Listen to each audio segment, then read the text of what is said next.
আপুর সাথে আমার খুব পরিচয়, তাও ফেসবুকে। হঠাৎ একদিন আমাকে বলতেছে, আপু তুমি কোথায় থাকো? আমি বলতেছি, আপু আমি শনি একরাতে থাকি। তো বলতেছে, আপু আমি তো আগে শনি একরা 2 বছর আগে ছিলাম, একটা ঘটনা আছে সেটা তোমার সাথে শেয়ার করতে চাই। ঢাকায় শনি একরা থাকতে হয়েছে, তার হাজব্যান্ডে জব করে, তার কারণে।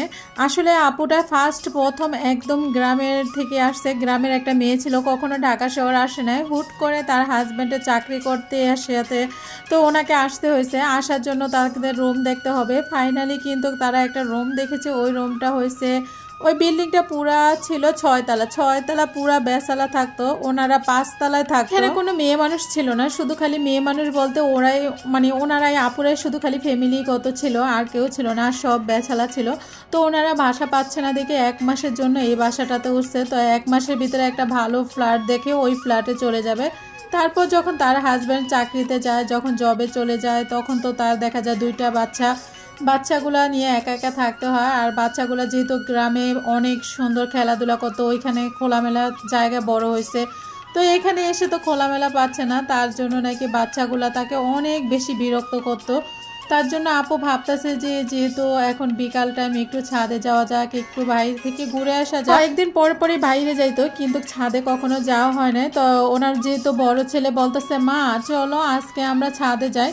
তো আপুটা হচ্ছে যে বাচ্চাদেরকে নিয়ে ছাদে গেছে বিকাল টাইমে। ছাদে যাওয়ার পরে দেখতেছে কয়েকটা ছেলে একটা কেনারের ভিতরে, তো ওইখানে কয়েকজন ছেলে বসে বসে মানে মদ্যপান করতেছে, সিগারেট খাচ্ছে, বেচালা যা করে এগুলা করতেছে। তো আপুটা খুব আনইজি ফিল করতেছে। তারপর বাচ্চাদেরকে নিয়ে সেখান থেকে থাকবে না, মানে যখন নিচে চলে যাবার উদ্দেশ্যে রওনা দিছে, তখন ওই সময় ওইখান থেকে একটা ছেলে দৌড়ে এসে গেটটা আটকাই দিছে, মানে যেটা ছাদের গেটটা ওইটা আর কি লক করে দিছে। বাচ্চা দুইটাকে মুখ বেঁধে তারপর একটা কিনারের ভিতরে রেখে দিচ্ছে, যাতে করে বাচ্চারা চিল্লাচিল্লি না করতে পারে। সাথে যখন খারাপ কিছু করতে যাবে, তখন মানে ছাদের যে মেইন গেটটা, ওই মেইন গেটটা আছে না, খুলে গেছে।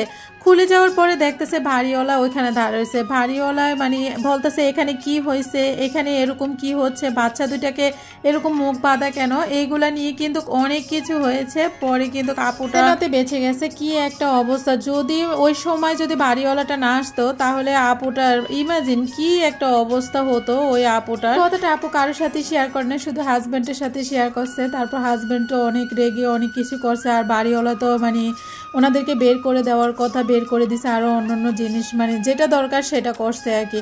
করার পরে তখন দেখা যায় আপুটার হাজব্যান্ড ওই দিনই ওইখান থেকে মানে চলে গেছে। চলে যাওয়ার পরে অফিসের কাছাকাছি মানে রুম ছিল, ওই রুমে গিয়ে উঠছে।